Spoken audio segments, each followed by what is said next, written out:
Some of you may be familiar with the right-wing musical artist who goes by the name Kid Rock. Kid Rock has developed a friendship of some kind with the former president Donald Trump, including playing golf, etc.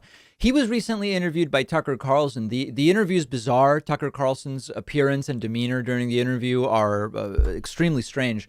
But the big revelation from the interview is Kid Rock claims that Donald Trump would ask him about foreign policy advice and about tweets that he was imminently going to send out related to relationships with foreign countries and the like. Now, we're going to look at Kid Rock explaining this to Tucker Carlson. But I think one important thing to keep in mind is I doubt that Kid Rock was the least qualified person to give Donald Trump advice on policy. It's outrageous that Kid Rock was put in that position, but there were probably equally unqualified people. And at least Kid Rock seems to recognize how absurd it was for him to be pulled into this stuff. So let's jump into the interview here. Meet Trump.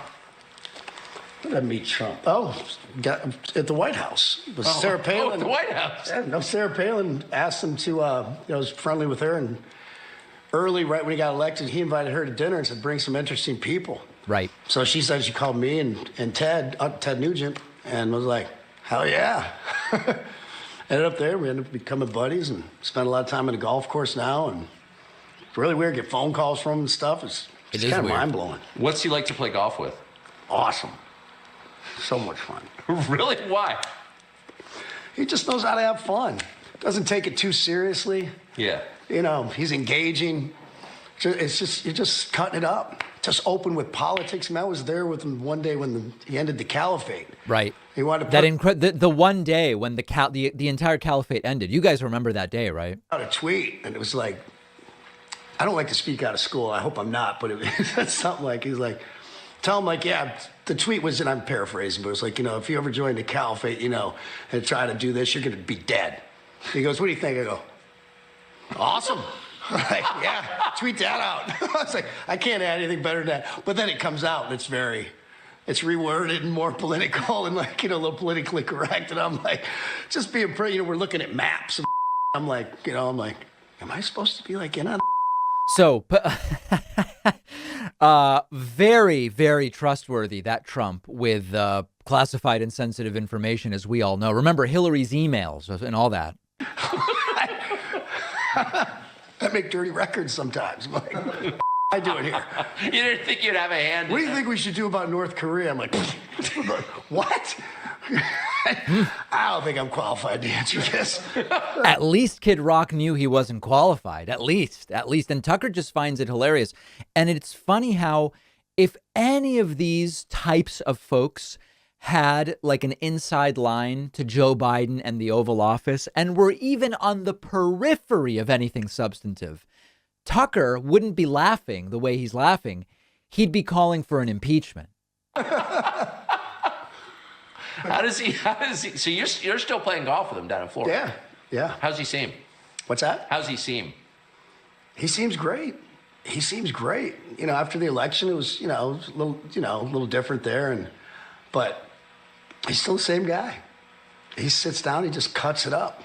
Just starts cutting it up. It's just how sharp he is incredible. And you can see now, if you watch a Joe Biden interview and you watch a Trump interview, you're just like, there's no comparison. Now, that is true. I mean, you guys remember all of the incredibly astute and articulate and just the clarity with which Trump would speak. And God bless the United States. Take a look at the oranges of the investigation. The noise causes cancer. Right. You guys, you remember all of that stuff and just always just so clear and concise, and it all made sense. So this is pretty dangerous. And it also exposes the double standard, of course, that, like I said, listen, during the presidency, Jared and Ivanka everywhere. Ivanka sitting in for Rex Tillerson once at a meeting, at least once that we know about. If, Hunter Biden, if Hillary Clinton had been president, and her daughter had been in any way involved in the presidency, these very people would be going bananas, arguing this is criminal and it's all got to. And meanwhile, Kid Rock, Ivanka, Jared Kushner, They just don't care. And it's yet another one of these incredible double standards. One of our longtime sponsors is Vincero Collective. If you don't know Vincero yet, it's the place to go for quality watches, sunglasses, and more. Serious style, undeniable quality, and total versatility put Vincero really at the top of the game, and their newest watch release is no exception. It's the Argo Automatic. It spotlights everything I love about Vincero. I got the Argo Automatic in frost white. This is a dive watch, which is, of course, a staple in the watch world, but I really think Vincero found a way to make this one stand out. I love the gradient blue accent of the hour markers against the solid white face. I really love all of their watches, and I own a bunch, but the Argo is probably my favorite so far. Vincero sunglasses and jewelry and other accessories are awesome too. An excellent way to elevate any outfit. Vincero Collective is giving my audience 15% off all products and free shipping. Go to vincerocollective.com/Pacman and use the code Pacman. The link is down below.